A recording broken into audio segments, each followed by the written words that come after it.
This one is for all the book lovers out there. I'm about to have a conversation with Mario Elias, author of the upcoming book, Beloved Disciples. Beloved Disciples is a meditation on grief and loss.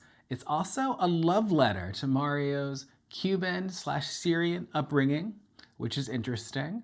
And it should make you cry. If you do cry, I'm proposing the hashtag Sobby Selfie. You can send your sobbing selfies to Mario because apparently that is what he is going for in this book. There's a lot more to it. Let's get into it. Hey Mario, how you doing? Great. How are you doing? I like this pink sweater you got going. Thank you. I was waiting. I was hopeful that you would compliment. I know how like stylish and like not I don't want to say like visually concerned, but like my introduction to you was through your kind of super project and query the male gaze, which we'll talk about. But I was like, Mario's look is gonna be on point. So I cannot come in here I wearing didn't like a raggedy deliver. hoodie or something. I didn't deliver. I should have worn something a lot No, more you look jazzy. fantastic. Do not Thank worry. you. Unless you want to change, we can pause and you can do whatever you need to do. I'm already highly caffeinated, so I don't think I need to move. I will not make it back. My ADHD is like. Okay, so cat's out of the bag. You wrote a book. Yes. Yeah, I wrote a novel, which I don't know that I ever imagined doing. I love reading. Like I typically have like three books going at a time. I have my Oh, walk around book that I just carry with me everywhere. I yeah. have a nonfiction book, and then my before bed book. So I just love reading. Oh, Um, but uh, you wrote a novel, Beloved Disciples, yes. despite not wanting to write a novel, it sounds like, or not expecting that you would write a novel. Like, how did that happen? Yeah, I think I always wanted to, but being a highly um, let's say splintered person, like I like to do everything, many things all the time. And this is something that takes so much time and Yeah. so much concentration and so much like I think total it took me like 4 years Oh, to write. Yeah. And so it was one of those things that I usually like I'll like teach myself oil painting and then I'll do that. And it's like an immediate kind of response where I can like, oh I did this painting in 2 days, but this is like over 4 years. It's kind of crazy. So I think yeah. that's why I didn't expect to be able to do it. Okay, so I have a friend. Her name is Alice, and she married well, is what we'll say. We love her husband. Oh, good. So she has these things called seasons, and I think this season she's learning Mandarin, and last season she learned how to like buff out spots on a car and or Oh, I like love that. weird skills. Well, I'm kind of getting that same vibe from you, where you're like, and now I'm going to learn how to oil paint. And I'm Yeah. like, excuse me? I just love learning stuff. I like the idea of a season though, because that adds some structure. Mine is definitely not structured. I just like I'm gonna start learning Japanese, and I start learning Japanese or Yeah. things like that. But I think having the season structure is much smarter, and Well, it gives you like a good start and stop point too to like explore. I am not bringing you here to change your life. I was just letting you know about what someone who's not artistically inclined, in her words, how she takes on her lifelong learning journey. Love it. Um, and I think it's really interesting that you wrote this book. Not did somebody tell you that writing a book is really fast? Or like what? Well, because who I who wrote lied to you, Mario? Who well lied to you? before I took this on, I wrote I think I have a I don't think I have a copy. I wrote an art history book that you mentioned, the kind of super Oh, honey. art history. Oh Yes. no! Queering the male Yes! gaze. Oh my Yes. gosh, I love it. Yeah, that. So I wrote that. That was the first book I wrote, but that's more essays accompanying the self portraits. Yeah. Um, and that one actually went really fast because it's just talking about art history. So I kind of just like acted like I was talking to somebody and wrote these essays pretty quickly. Um, Huh. and this was That just is not the vibe that you get when you go through that book. Okay. And really. now everyone, we're talking about two books. Now we're talking Sorry. about the upcoming book, Beloved Disciples, and also Mario's already published book, Queering the Male Gaze, which may or may not even be on sale anymore. I feel like you Yeah, stopped the publication of that one. it's So sold you can out. maybe buy it from me for $5,000, Hey, there everyone. you If you go. I'll have a copy too. it's I can important make to five hustle. k. Yeah. but but this book is full of like self portraits um of Mario That's one of my favorite ones. up against other like famous portraiture. That was one of your favorites. I bet they're all like Yeah. your favorites. Yeah. No, that's one of my favorites because it has my dog Sophie who passed away. She was my little dog. She's featured in that one, so I just love that one. Oh, there you go. There you Yeah. go. But like the portraits are so well done in that book. Um, Obviously, I love media. I'm recording this myself. I got a nice camera, so I'll take a selfie. I'll Did take a you cute upgrade selfie. yourself? Absolutely, I will spend money on me Yeah. in a second. But when I look at these, I can say, "Oh, wow, these portraits took a really long time.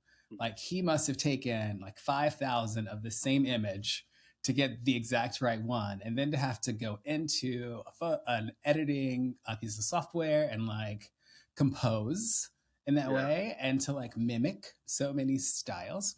You know who it reminds me of? And this is a little out of time. Do you know the album Lux by So Rosalia? good. Love So it. good. So And I good. think it's so good for similar reasons to why I really enjoy Querying the Male Gaze. So, Oh, that gave me goosebumps. Thank you. I love that. I'll take it. I don't think I'm anywhere near as talented I as will gas you with up. something. Thank God somebody will. And so, because I really loved this book, I'm really excited for Beloved Disciples, which is dropping in May. Yes, May Um, 12th, everybody. May 12th. yes, and I pulled up the little description. It's in bookshop.org, and I'll put a link Mhm. in the description of the video and the podcast or what have you. It's Beloved Disciples, a novel, a haunting gay love story where grief becomes devotion, memory becomes myth, and a young man must choose between the ghost of his past and the truth of who he is. Yep. Which sounds very interesting. Not a comedy. Okay. Definitely not a comedy. No, there are some funny moments. I do feel like I'm naturally just kind of like tongue in cheek kind of thing. So there are some funny moments, but it's definitely not a beach read. I don't think you'll be Okay. reading this after like Red, White, and Royal Blue or anything like that. But But yeah, you've it does got, have some funny moments. okay, so you take 3 books with you, Yes. right? You've got your walking around book, your before bed Mhm. book, and one other. And then a nonfiction. Okay. Which of your 3 books would Beloved Disciples be? Oh, I feel like I feel like it would be the walking around book because it's one of those stories where it's kind of, and I don't want to say this to alienate people, but it's kind of like a surrealist portrait of the narrator. So it's like a day in the life of this man who's grieving the loss of his lover, and he's kind of trying to figure out like, who am I now Hmm. that I'm not a we anymore? Like, what's my purpose, or like, what do I do with himself? Like, he has to like remind himself how to walk, and like, it's a very kind of cyclical story too. So I think it would be a good walk around book just because it's like it could be taken as vignettes of this Yeah. person's day. So I don't know. I feel like that if I did not know the story and I was picking it to be one of my reads, it would be my walk around book for sure. Okay. So I'm getting themes of love and loss. Mm-hmm. I think grief was clearly articulated in there, but there are also jokes. So Yeah, I'm going to there's assume it's jokes. dark humor. It's my guess. My Yeah, guess is dark humor, or there's like yeah, a side character or something. yeah. So there are a few characters that like provide the comedic relief. Because the main, so the narrator, Simon is his name. Um, I definitely modeled him after like my like interior chaos. Okay, So okay. yeah, he needs grounding. So like there's people around him that like provide that grounding. Um and like Lenita, the his best friend, she's like very like crass and kind of rude, but then is very loving and caring, and she kind of like is the anchor throughout the story. Oh, Um wonderful. yeah. And did you say it's all in one day? Yes, yeah, so it's like a 24-hour period. I feel like Um there's like a Virginia Woolf story that's all in one day. It's like oh, Mrs. Dalloway. yeah, Mrs. Dalloway. Have you read it? I have read it, and I've read The Hours as Oh, well, which is like a not a spin-off, but like inspired Michael by, Cunningham. I guess. Yeah, yeah. Yeah. And so that is my only reference to a one-day novel. Well, did you see A Single Man? The Tom Oh, Ford a long film? time ago. Yeah, that's off of another novel that's like a single day by Isherwood, the guy that wrote uh he's the one that was responsible for Sally Bowles Oh, Cabaret. Yeah, he wrote that oh, that's character. exciting. Yeah. Yeah. Okay, well, so did you take inspiration from a single man at any part in the novel, or from Mrs. Dalloway at any part in the novel? I feel like probably subconsciously. I've read both of those books like a few times. I just love them. I love stream of conscious, and I Mm. love like emotional storytelling that's not like beat by beat. I don't know. Like I'm also not like a Marvel gay. Like I don't get into like big loud like so many things happening. I Okay, like yeah, very I like so no character development. explosions. No, No no, no. explosions are happening, but lots of Well, characterization, I guess. yeah, there's kind of. I don't want to give anything away, but Okay, there don't is a spoil that. dramatic. Don't Yeah, spoil yeah, that. I yeah, stumbled into that. yeah. No spoilers. No spoilers.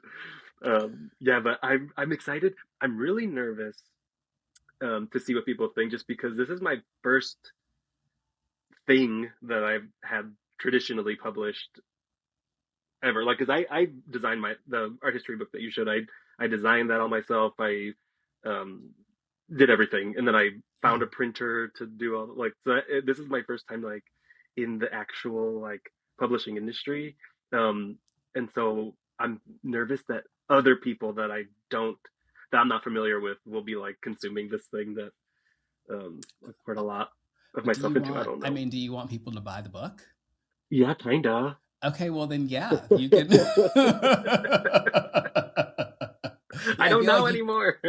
you can either worry that people will consume the book or worry that people won't buy the book. I don't know if I you can know. do. Can you hold both at the same time?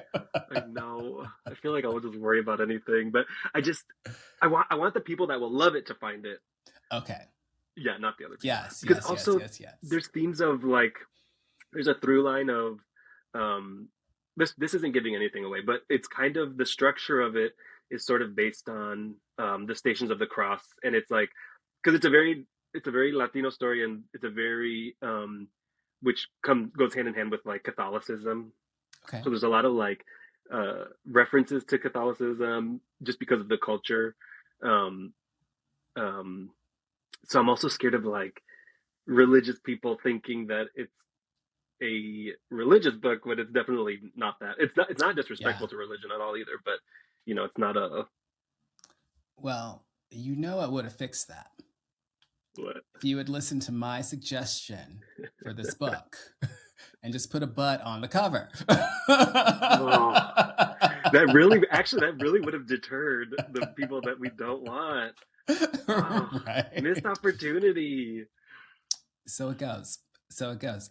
But in all seriousness, I am not very familiar with a Latino story. This may surprise podcast listeners, but may not surprise YouTube viewers. I am not Latino. And so,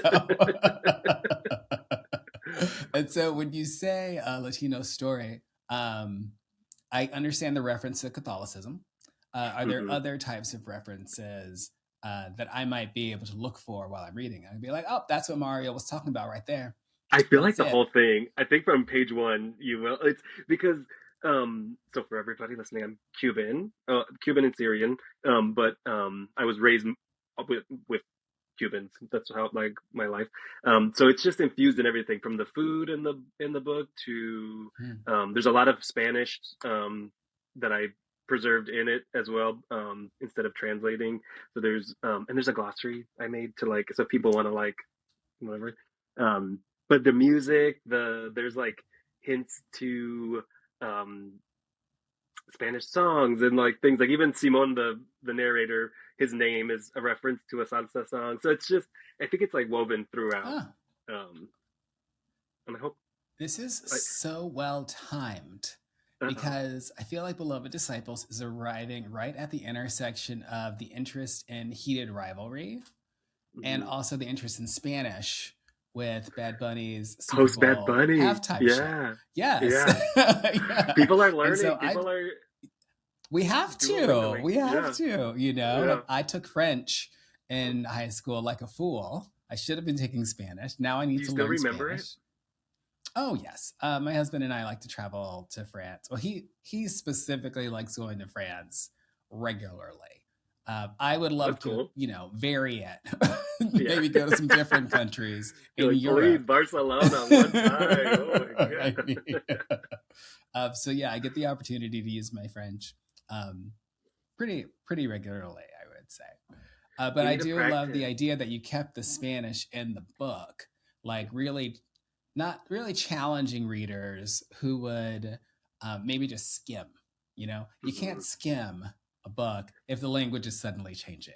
You have to Yeah. really engage. Yeah. The publisher definitely had worries about keeping Spanish in line in the text. They were like, "Would you want to do footnotes or do you want to do just translate it, take the Spanish out and replace it?" But there's so many things that are specific to the culture. Like there's like Cubanismos that I use that are very like Cuban sayings that don't make sense in English, or it takes away from Mm. the emotion. Like growing up in a bilingual family, you just move from one thing to the other, and there are things that just kind of have to remain in Spanish, or things that make more sense. So it felt natural to me to do it this way, and so Yeah. I convinced them to let me do it as long as I did a glossary at the end. Um, but yeah, I just hope everybody, I hope the people that do understand it, like it's sort of like a love letter, I guess, to like my upbringing and all the things I love about my culture. But then I hope, like you said, people that are interested in it from the outside will be able to take that stuff in too, and it won't be a Yeah. distraction because that's what also the worry is. Like, if you have to leave the page to go figure out what something means, does that take away from the story, or you know? I don't think so. I think it makes it more interesting and it makes your book stand out. And it's like, you know what? It's like our friendship. We've been engaging on Instagram for years now. Yeah, And this is our first time. And I like to say this is our first time meeting in person. We're still not in person, but I we have to do know. things a little bit differently. And there's just a different experience in varying your engagement and the Hmm. way that you engage with something and someone. And so I fully support it. Like I don't speak Spanish, but I still like Rosalia. I don't speak German, but Yeah. I still like Rosalia. You know what I mean? I think she speaks in like 4 or 5 languages. She sings in 4 or 5 languages. I So think they said it yeah, was I like 12 or something something ridiculous. in Yeah. the album. Yeah. You're Oh, I want to absolutely right. practice. I want to practice French with you though. I did French in college. Je parle un petit peu, mais Oh, okay. yeah, we should practice. I don't remember a lot, but Well, well, you say toujours un petit peu. All anyone ever remembers is a little bit, un petit yeah, peu. un petit peu. Yeah, that's it. We can absolutely have a little virtual French conversation club. Yeah, the one thing I remember was that I used every day was deux espresso, s'il vous plaît. Okay, 2 of them. Yeah, well, it's good for Mike, Oh. my husband.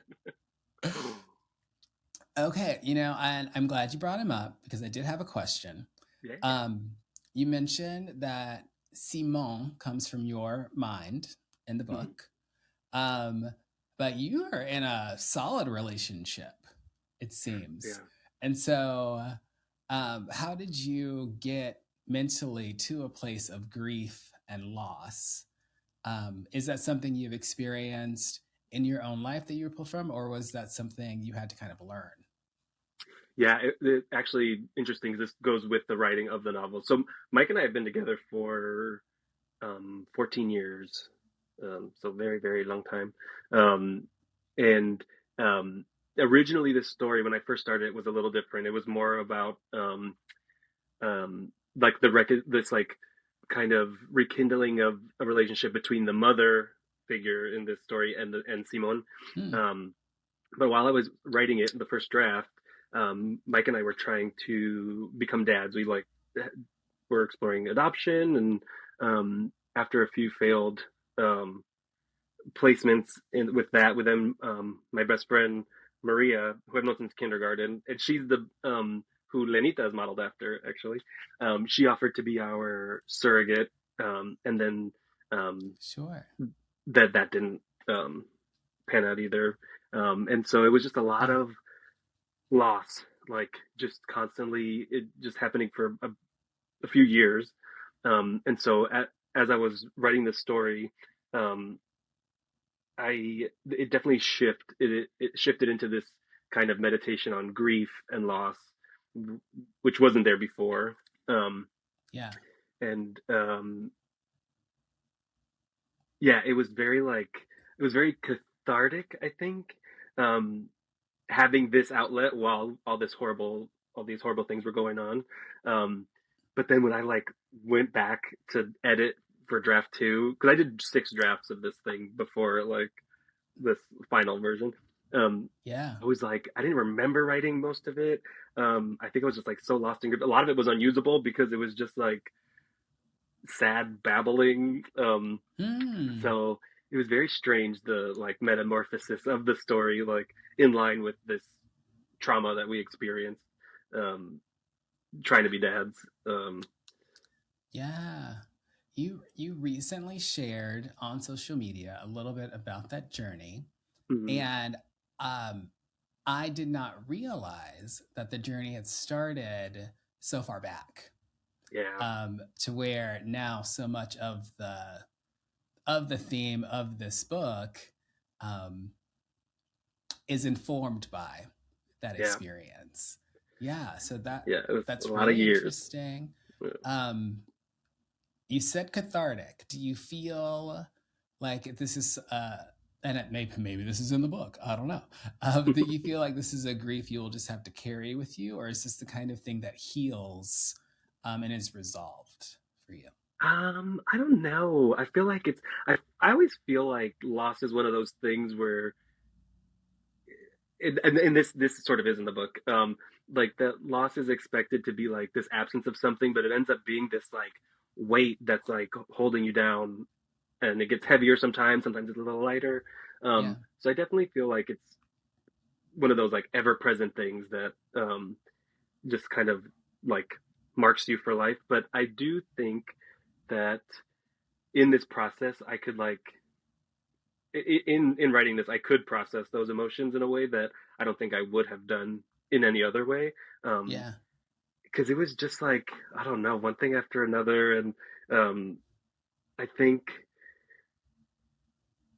I don't know, and my heart goes out to anyone that's still I was trying about to to, say the same thing. yeah. Yeah.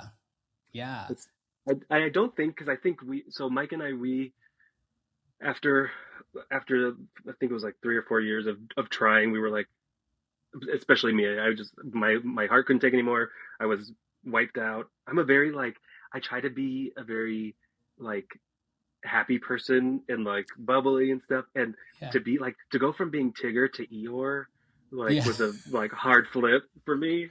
Um and so I feel I'm like in I'm my still Eeyore recovering. era. Yeah, I really was for 3 years. It was in my Eeyore Sure. era.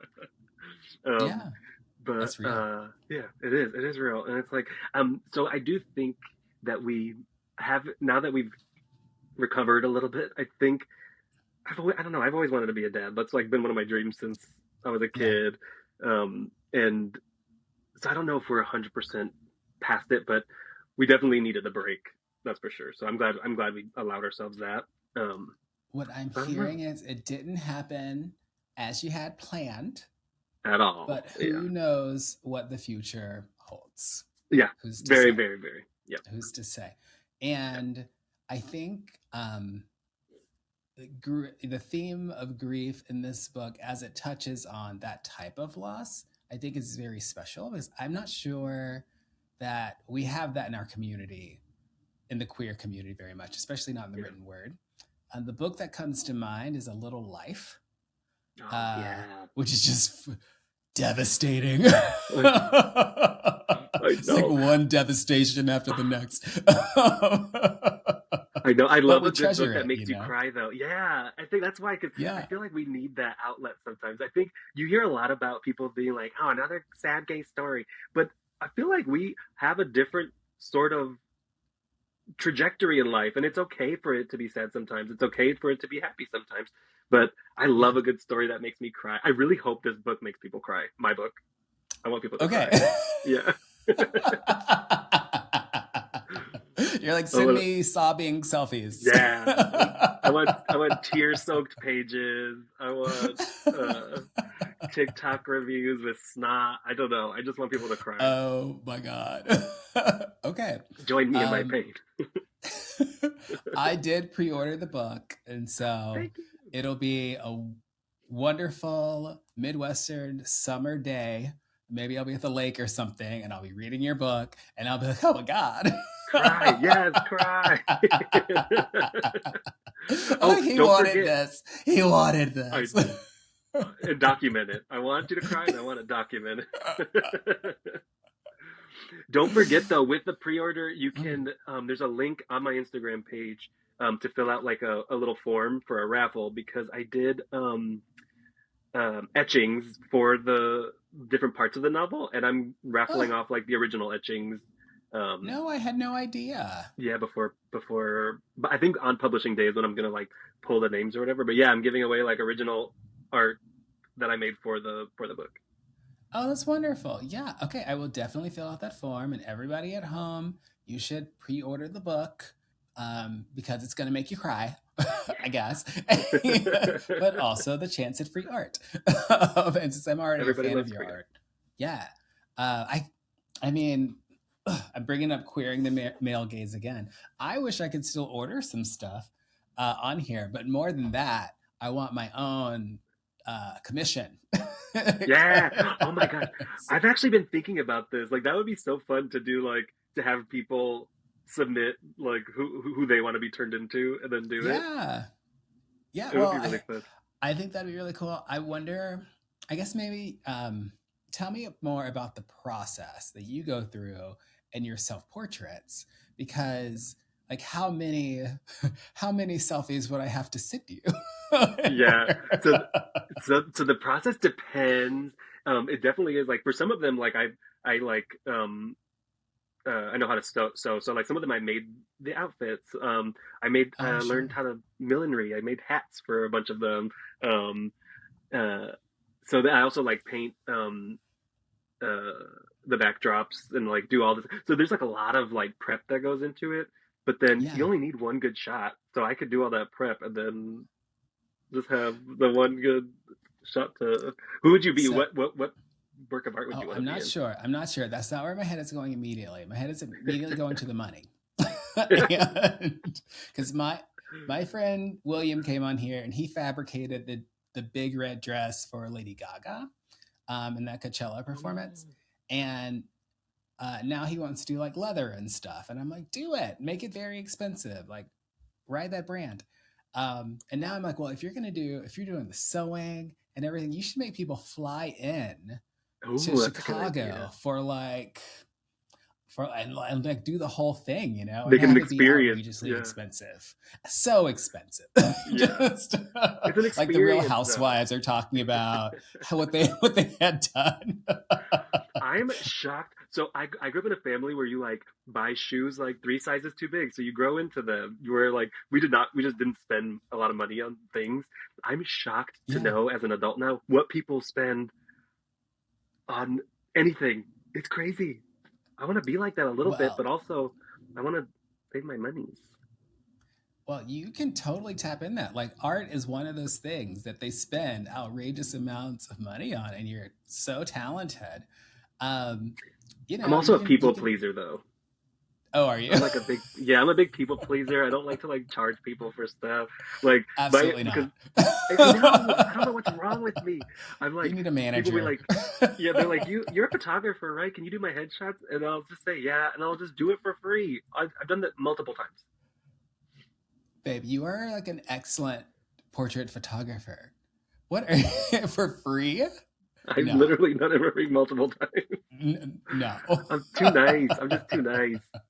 I mean, I don't know these people, but I would say $500 to $600 for like 4 photos, half an hour. No. Yeah, think about That's why that. I had to stop doing weddings. I shot weddings for a while, and Oh, I hear weddings are terrible. oh, it was the worst. I feel like out of the worst jobs I've ever had, wedding photographer, top of the list. Yeah. I also taught art, K through five. Oh, That was a great job. I loved it. The kids were amazing, but the pay was like sure. I ended up out of pocket paying for stuff, so I was like negative money. Um, but that it was definitely really hard. So, Yeah. but yeah, wedding photography, I don't recommend anyone do that. For you, I see after you're done uh, publicizing this book, which is going to take a Yeah. long time because you got to do it in America. Then you're going to have to do it like in Latin America, and then in Oh, the all of the many different dream. languages that it's I would translated love that. into, and you're so many podcast episodes, so Knock many. on wood right now, Jerome. Oh my gosh. um, but after that, when you're like, oh, I've saved enough money, and now I can just do what I want to do. I feel like you could do art history on YouTube, and I That would be feel fun. like queer art history on YouTube would be just like really easy for you, Oh, and really I love it. informative. Yeah, yeah. I'm like this. You're just printing views at this point, printing money. Yeah, I would. I needed actually. That's a great. How have I not thought to do that? Well, you were in your Eeyore era, and Yeah. Eeyore was not very creative. That's all. No, or like self motivated. Like the idea of like producing a YouTube series sounds like a It's lot of not so work. hard once you get You tell going. me. Yeah. Oh, really? It's not as hard as writing a book. How about that? I know. I like to downplay that kind of stuff, but I do think that this is the hardest thing I've ever done, and so I'm excited to like Oh, now have the fun part of like talking to people congratulations. about it and stuff. I'm fine with talking and stuff, but yeah, I'm just scared because also like this is the first thing I've ever done. So what if it's crap? I guess it's not because it's I already mean, been. I You know, think like the first draft was almost definitely crap. I yeah. really believe in the shitty first draft. Yes.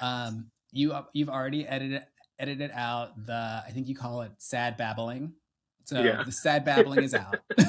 Yeah. She's done. Yeah. There's still a little bit Af- of sad babbling there. After 6 rounds of editing and drafting, I'm feeling like a lot of eyes have been laid on this, and it's going to be good. Yeah. I hope. I would say to everyone, don't judge it by its cover because there's no butt on it. Second edition. We could do a booty. I feel like that's a good idea. I think so. I did. So, fun fact: the cover I shot, and it's my hand and Mike's, my husband, like holding. He's like holding the mango, Oh, and then yeah. sure. Because you've got these tattoos, so I know that Oh one's yeah, you. yeah, And you said it's a mango. I've got the cover here, so I'm yeah, looking at. I'll yeah. put it There's on the screen for people. yeah. There's I know I should have had. I'm such an idiot. I should have had it with me. Um, Don't beat yourself up. there's that's all I do. We'll Beat stop myself up. that. Yeah. There's a mango in one hand, and that factors into the story in a fun way that you'll find yourself. And then Yeah. there's like a fly on the mango, so there's that also is part of Oh, the story. okay. Yeah, Okay. symbolism, iconography, telling stories Yes. of visuals. Yeah, I really enjoy that. I enjoy like recognizing that this is the pre-novel conversation. Like so few people have had a chance to read it.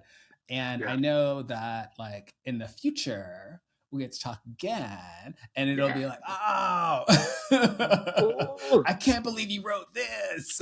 oh my gosh, I know. Ugh. I like makes me nervous just even the thought of knowing that it'll be in other people's heads because you're right. I think it's only been read by well, now probably like a dozen people, but Oh, sure. that's still not a lot of people. Yeah. So No, not at all. I'm so nervous. What was the process like working with a publisher? You said that Yeah, you it were was actually. nervous about the Spanish. Mhm. Yeah, it was hard for me to let go a little bit, I think, because everything that I've ever done has been self-produced and like I have creative autonomy from conception to Yeah. production to shipping out, you know? And so this was the first time where I had to like relinquish pretty much all control. Um, so I definitely think I was annoying to the publisher. Ample Press is the publisher, by the way, amazing. So it's been an amazing process after I stopped being kind of like a nuisance. What were you doing? What were you doing I to just annoy people? no, I just really had like the idea for the cover is this. So the cover that it is now is not my original idea, and Okay. then we had to like go through several iterations. I think I did like 6 covers before that one. No, maybe it was like 5, whatever. And they were like, no, it doesn't work for this reason, it doesn't work for that reason. And I was like really going to battle for these covers and didn't win. So, but if that's the one thing that I annoyed them with, it's probably Yeah, okay. Yeah, that's fine. And there's no reason why yeah. you can't release the alternate cover ideas on Instagram or whatever You while know, you're like, I already did. oh, good. Yeah. I was like, I'm gonna get in trouble for this, but I just wanted to share like because it was also about sharing the process of like because I don't know anything about I didn't know anything about the publishing industry before this, so Yeah. it kind of would be fun to do like some kind of video that kind of like explains the whole thing. Um, but it was yeah, I think the main thing that sticks out to me is just that like this new sensation of like relinquishing control, and I don't know, I'm kind of a control freak, and I just like Okay. to do things the way I like to do them. But like the editor was amazing, the publisher has been amazing. Yeah. Yeah, I'm just really fortunate. But I also need to acknowledge the fact that I did not do this with an agent. Like I queried many agents, and Okay. I got a lot of great feedback, being like, "This is a very interesting story. Your writing's great, and all this stuff, but this is not a book that I can sell." Hmm. So I also feel kind of proud that I did Yeah, I was find a about to publisher ask, without how an did you agent. sell it then? Yeah, yeah. I started looking up different publishers that allowed unagented submissions. And my friend Zach Greer, who's going to be one of my conversation partners at the book tour in New York. Oh, Yeah, he is actually the one that sent me one of these um, uh, call for submissions, and so I just started submitting to like anything that was asking for unagented submissions. Um, but yeah, the query process of like finding an agent was one of the most soul crushing things oh, I feel well, like you I'm could glad ever you do. did it without him then. Yeah, Oh my I god, don't it's want the so soul intense. crushed. The Oh my soul does god, not need it's to so be intense. crushed. I Yeah, do want to hear about people this book submit. tour though. Oh yeah, I'm um, interested. yeah. How are you just gonna drop a book tour on us and not say anything? I know because we just finalized the dates. So it's only right now we're doing 4 dates. One is here in Chicago Okay. on publication day, so that's May 12th. Then New York City's the 21st of May. I'm flying, so I'm doing the book launch on the 12th. Then I'm flying to Utah to do a mural with my friend James Mobley. Look him up if Okay. you want to see murals. And then flying straight from there to New York to do the New York stop on the book tour. And then I go to San Francisco and then LA. So it's going to be, I don't know, very interesting. I'm excited because I just like, I don't know if you could tell, I like talking. Oh, And me too. like being around people. So I think it's gonna be fun. I'm kind of nervous, but not too nervous. Oh, that sounds really exciting. I'm excited to see the photos and everything. Yeah, Um, I guess I don't know what goes into a book tour when people haven't had time to read the book. I know. I think it's mostly like so it's an opportunity for them to buy the book Yeah. at the event, and then I'll do a reading, and then whoever's my conversation partner at that um, stage will like either I'll probably like prepare some questions for them, but I'm sure they'll have questions too. And then it'll kind of be discussion, and then people can ask questions from the audience, and then like a Yeah. signing at the end. So it's going to be structured a little Now, bit, but did you choose the section that you'll be reading, or did your publisher choose the section you'll be I, reading? I haven't decided yet. Okay. I don't know what to do. I know. I feel like it should probably just be the first section, right? I have no idea. I'm out of my element. But I mean, I I feel will like say for you did say something about the possibility of an explosion. So if you're yeah, in like Los Angeles, which is very Hollywood, you yeah. know. Oh, that's true. Yeah, market to the demographic. Oh, that's smart. Yeah, because I feel like with a book that's like, or with a story that's kind of in such a small amount of time, it's hard to pick something that's not the beginning because then it's like, I don't know. I guess I have to like do some research on this. I didn't even think about that. You're really helping You've me. got some time. Yeah, it'll be fine. It'll be Oh, fine. well, it's gonna be fantastic, and I am so excited for you. I'm so excited to get your book. I'm so excited to cry and send you sobby selfies along with so many people. Yeah, You need a good hashtag for that. Yeah. Sabi selfies is good. I'm writing that down. Hashtag Sabi selfies. Okay, so if I want to send people to get your book, I know you can get it. Your main page is kindasuper.com, and then you can Yeah, click under writing. yeah, You're selling the book through bookshop.org, yeah. and there's going to be a link under the video and on the podcast. Is there anywhere else that we need to send people for all of that wonderful Mario goodness? Yeah. So I think it will be available wherever where your books are sold. But if you have a like independent bookstore that you really like to go to in your town, please request it so they stock it. That helps me, but also then you can get it too. But I like bookshop.org because it's also on Amazon for pre-order. But Bookshop is great because they fund um, they help local like independent bookstores, but they also like fund different programs and things. Yeah. So yeah, I just like bookshop.org. Okay. But yeah, Barnes and Noble, All of Amazon. everywhere, wherever Yeah, wonderful yeah, books are sold. yeah. Wherever you get your Heated Rivalry, whatever that series is called, it might be there. Maybe. Yeah. Well, this has Um, been really beautiful. I really appreciate you coming on and sharing this exciting season of Beloved yes, Disciples. the I don't season. know Oh, what that I'm is. telling you, I love this idea of the season. I'm definitely co-opting that. I love the season. I will let Alice know. She will be thrilled. Yeah, and I really Thank you, appreciate you having me on. This Mario. was so fun. Oh, I had I'm a great time with glad. you. I'm glad. I knew you'd have a good time. I was like, get over here on this podcast. You're gonna love I know. it. I feel like because I don't like hearing my own voice, so I always think like nobody wants to hear me talk about anything because you're annoying, and so I'm like I feel like I do hold myself back from doing these kinds of things because I'm don't want to Stop be holding annoying. yourself back. Stop getting in your own way. Annoy the people. Look, I mean, you've seen the news. The news is so annoying. And that is not stopping any of those bastards from getting Oh, out there and doing whatever they want to do. no. So you get out there, you be more annoying than them. That's my advice to you. I know. I have such bad imposter syndrome. Like, why can't some of these other people like? You need to give it to them. You need to be Yeah, so good that they look at you and they're like, oh no, I'm inadequate. I yeah. should I stay need to. home today. You are right though. I need to stop this with the self-deprecation. Like, I need to start like owning my space, Yes, queen. promoting the whatever. Yeah. Yes, yes, and it's gonna come to you. I'm not worried in the least. Just get out of your own way. Be amazing. Be more than kind of super. Be super. Yeah. Thank you, Mario. I No, appreciate it. thank you.